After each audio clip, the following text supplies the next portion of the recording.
Hello, and welcome to Temple of the False Pod, where our decks are not... Our decks are not optimized, but our plays sure as heck are fun.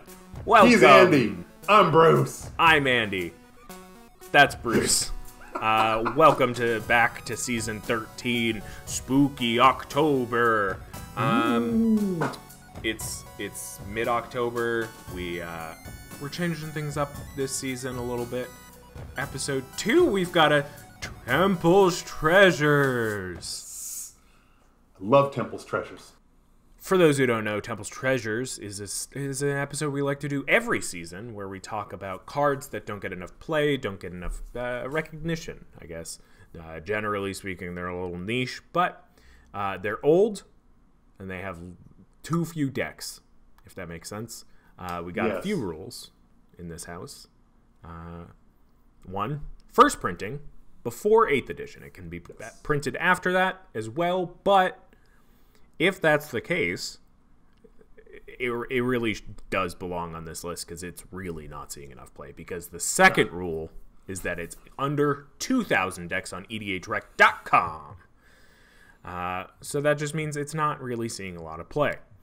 Right. So we usually pick a color and we pick a type of card. And so the first 5 seasons we did enchantments, I think, and then we did sorceries, and now we're on to instants. Yes. And this week our color is black. Black. So we brought some nice black instants for you. I guess as like before we get into it, did you find this to be particularly easy? Because I found it to be treacherous. Piece of cake. Interesting. Turns out, I ran more black instants in the day than I realized. And when I say in the day, folks, this is back when I was running 60-card casual decks from way back. Apparently, I was using more black instants than I was otherwise, because up until now, the instants portions of Temple's Treasures have been a little difficult. The trick with black is black instants are almost all destroy a creature. And back then, every black instant that said destroy a creature usually said destroy non-black, non-artifact creature. Or, if you got a really good one, destroy non-black creature. Almost all of black's instants that destroy creatures nowadays don't have that rider, and they probably cost about the same or maybe even less. For sure. So pulling up one of those cards and saying you need to play this more, I'm not going to tell you that you need to play more terror, because you don't. Yeah, there's better options. There were like 3 main categories I saw a lot of these under. It was either destroy non-black artifact, whatever you just said, non-black non-artifact, or it was like X creature or target creature gets minus X, or like minus X, -0 type of effects. Or the third one, which I'm sure one of us may have one of these, give essentially target creature fear or intimidate. Right. But so with our initial thoughts out of the way, let's jump right in. What's your first one, Bruce? The first one is a card that, honestly, when I saw it, I just about passed over it because I just assumed, oh, yeah, sure, everybody's playing this, that it's going to show up in way more than 2,000 decks. Not even close.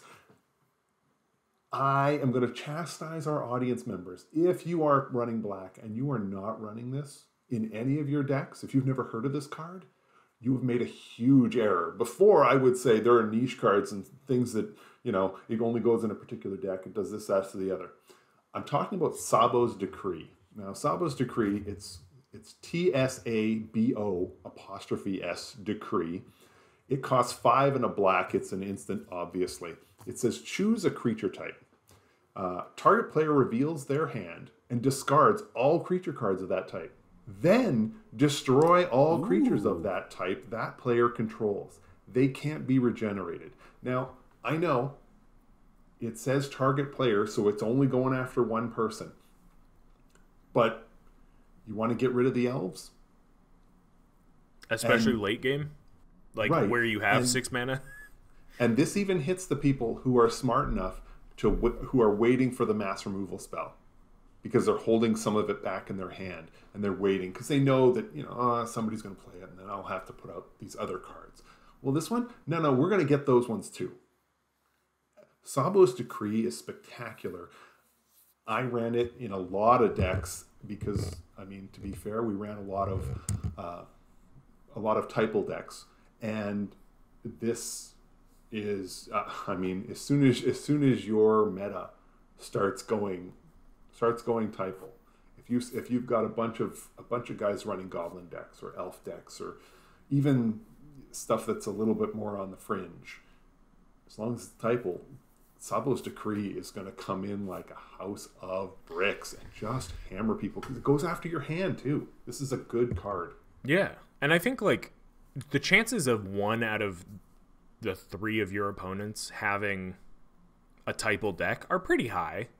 I don't think that it's, it's probably going to be more than 50% that at least one of them is playing a typal deck. But even so, like, there's probably like some sort of through line in your opponent's like battlefield where like maybe they're playing tokens or something like that. It will just get rid of all of those as well. And like the fact that this is an instant means that you can do it right before your turn, so you can really just like wait and hold out until you find the opportunity that you're like, all right, I can do an alpha strike without, if they just didn't have their elves or their goblins. And I think that this works really well in that. A couple other things to keep in mind. If your opponents are trying to protect their creatures or specifically their commander by bouncing it back to their hand, you're catching it anyway, because once they finish that, then Sabo's Decree goes off and it gets it out of their hand anyway. The other part is, even if your opponents aren't playing typal decks, pick human. You're probably going to get 2 creatures off the board just by accident. Oh, and they have to reveal their hand. So now you see everything in their hand. It's like, oh, I didn't get a human, but I see you've got a couple of removal spells, and I see you've got this, that, or whatever else in your hand. Great, thanks. I'll keep that in mind for the rest of the game. It does work even when nobody you're playing against is running typal. Oh, for sure. So. And I think too, this works really well in like aristocrats. I think that like the fact that you can use this on yourself is dangerous in those types of decks, because they really do amplify bad cards. And I think that if you're looking to change up, your typical suite of removal spells, especially board wipes, in like a Teysa deck, like this might go in my new Teysa deck. It is a good card. I really like it. The only trick, 6 mana as an instant, it's not so much a trick. You're not really surprising anybody holding up 6 mana. So unless it's late game, and then people think that you just have a hand full of lands. So I think it's great. Andy, what do you got? Well, that one is in 365 decks. All right. My first card is Reaping the Graves for black and 2 generic. It's an instant, and it says return target creature card from your graveyard to your hand. And it has Storm, which says when you play this spell, copy it for each spell played before this turn. You may choose 2 new targets for the copies. I missed this one. It was first printed in Scourge. It's 37 cents. It's currently in 1,057 decks. Okay. This card doesn't need much explanation other than, like, if you're playing very low to the ground zombies or, mono removal, it's great. If you're playing aristocrats, it's great because it's an instant, you can play it on anybody's turn. You can use their... Like, Storm is such an ability that, like, it uses everyone's casting of spells to, like, really ramp up the amount of copies you get. And for 3 mana, if you can get even 2 creatures back from the graveyard at instant speed, like it's good, you know? Right. So like use it on a turn that, you know, somebody plays like a sorcery speed board wipe. Great, you get 2 cards back out of your graveyard that they just put there. Use it on somebody who's like really going off, like on that turn, you get like 4 or 5 back from your graveyard. This in a Sir Conrad deck, just you get all those creatures back and then just ping your opponents. It's great. I think something to keep in mind with reaping the graves, a lot like Sabo's Decree. The urge is to go for the blowout. The urge is, I'm gonna, you know, on somebody else's turn they play 1 spell, and then they did their combat and they didn't do any combat tricks and nothing really happened, and they play a land and then they just said go, and now it's going to be your turn. Well, like you said, Andy, playing reaping the graves there gets you 2 of your creatures back in hand. Now you're picking the best 2. So even if you've got a dozen creatures and you're hoping for a big, huge play, you're getting the 2 best ones. So, I mean, the longer you wait, the weaker the creature is that you're bringing back to your hand anyway. And it just, you know, so don't be afraid to, you know, to hit this when the storm count's only at 1 or 2. Cause, you know, for bringing sure. 3 creatures back to your hand is nothing to sneeze at. So yeah. And I think too, like, especially with the more and more like low cost, especially black instants that there are going around that are included in a lot of black decks, like getting the storm count up is going to be easy. This is going to be generally probably being played on other people's turns, if only because, like, if you are taking things out of the graveyard, putting them in your hand, you're probably not going to have the mana to play them as well. So keep that in mind. I think the biggest thing for me is that I need to remember, like, if I have this in hand, I need to remember that it's an instant rather than a sorcery, so that I can wait until, because like a lot of these effects of like graveyard to hand do see a lot of like sorcery printings, but that storm, love it. Yeah, that's very nice. Again, this is in 1,057 decks. But what's your next one? My second card is not even what I think is the second best of the bunch. But it's a card I played a lot, and I want to take advantage of the opportunity to share it with everyone. It's called Agonizing Demise. Now, Agonizing Demise is 3 and a black. However, it has kicker of 1 and a red, so kind of cheating on the black instant here, but go with me on this. The card says, destroy target non-black creature. It can't be regenerated. If this spell was kicked, Agonizing Demise deals damage equal to that creature's power to the creature's controller. I love this. 4 mana is a lot to pay for a removal spell. You can get better removal elsewhere. But I always love being able to do that if I had to, or paying the kicker cost in and going from there. Now, back when I used it more often, it was I tended to be going after creatures that had maybe 6 power, or you were hoping to hit it when somebody put fire breathing on their creature and really ramped it up. Especially when they were attacking my opponent, because you could let them hit the opponent for that amount of damage and then hammer and get them back. But nowadays, I mean, you've got Eldrazi. There are plenty of ways to get a pile of damage. So, I mean, especially too, like, you know, you said Eldrazi, like this. It seems less than ideal, but this hits indestructible creatures as well.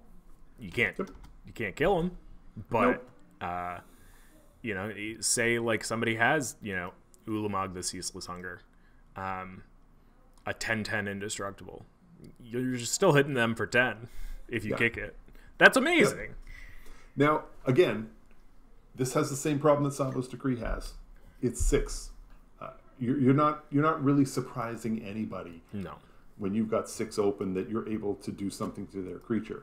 I think the surprise is more, oh, look, I'm killing your creature, and I'm gonna do you a pile of damage on top. Yeah, it can really change the tide too. With like if you're down to one other opponent, or it's just the two of you, and they are like, all right, I've successfully figured out the math for an Alpha Strike type thing, and you're getting rid of their largest attacker and bringing their life total down. It's not going to be as big of a swing, and like it is potentially helping you in your favor.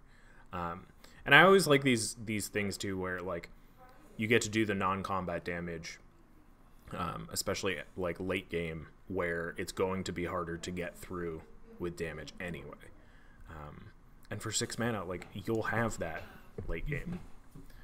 It's always fun when you get a chance to play this on the final attack. When they are about to take you out of the game, and they're doing it to make sure you're gone because they know they can't handle the crackback because their life total is just too low. So suddenly 6 mana, to even if the creature's only got 5 power, if they're down to 4 life, wow. It was always a good feeling. So I just wanted to share that and put it out there for everyone else. So I like it. Andy, what's your next card? My second card is... Before we go on, I forgot. Agonizing Demise is in 279 decks. Oh, wow. So. My next card is a single black instant called Misinformation. It's in 467 decks. It says, put up to 3 target cards from an opponent's graveyard on top of their library in any order. Now, I'll read the notes and rules information from Scryfall. It says, you target the cards, not the opponent, which is nice. And you don't need to show the opponent what order you put the cards on top of their library. Also, the fact that it says up to 3 target cards means that they can't like target one with like a exile target card from graveyard to fizzle this. This can really put your opponents behind, or help you out if you have like an alliance with them. Obviously, there's I feel like with these episodes, I always talk about the utility of these cards with regards to like politicking of like, hey, if I put this back on top, can you use that meteor golem to destroy this thing type of thing, or like help us all out type of thing. But also like just from like kind of a control standpoint or a tempo standpoint, like you can put 3 put Evolving Wilds back on top of their library, which is just gonna slow them down if they're playing it, obviously. You can put what cards are A in their graveyard and B what they need, like if they don't need a Land of War Elves, then great, put it on top of their library. It's just gonna slow their draws down. They don't need 3 sack lands. Exactly. Yeah. So everybody loves hitting 3 consecutive lands in the late game, right? I think it's great. But yeah, no, I like this card from the control player in me. I think it's very.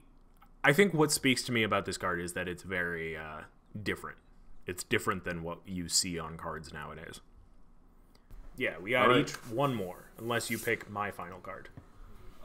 We'll see. My final card, Urborg Justice. It's black and a black. It says, target opponent sacrifices a creature. For each creature put into your graveyard from the battlefield this turn.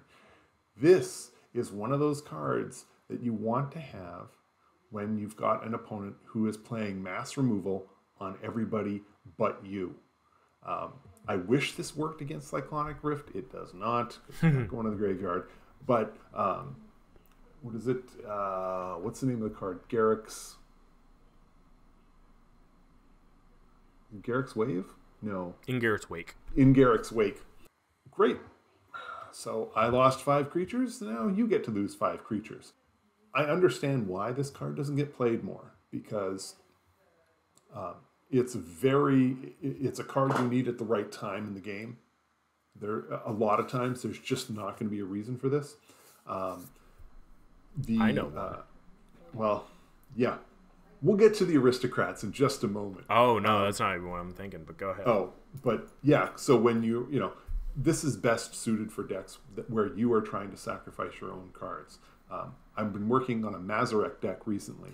Ooh. And Urborg Justice might be something that works out really well, since I expect to be sacking a number of my own creatures.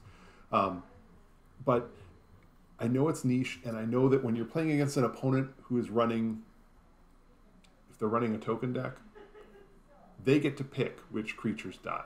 Yeah. So even if I have 5 of them that die on that turn, and then I can play Urborg Justice, if I'm getting four token creatures and 1 actual creature, it's not quite the hit that you want it to be. But I think it's also only 2 black mana in the right decks. Well, it's 2. Yeah, exactly. It's 2 black. So, Andy, how are you picturing it? How are you picturing using it? So obviously, there's the aristocrat thing. So like, if you're sacrificing your own creatures anyway, yes, then it's great. Yeah. Tombstone Stairwell. Yes. After, because like you can hold priority after it all the tokens go away, and then bam.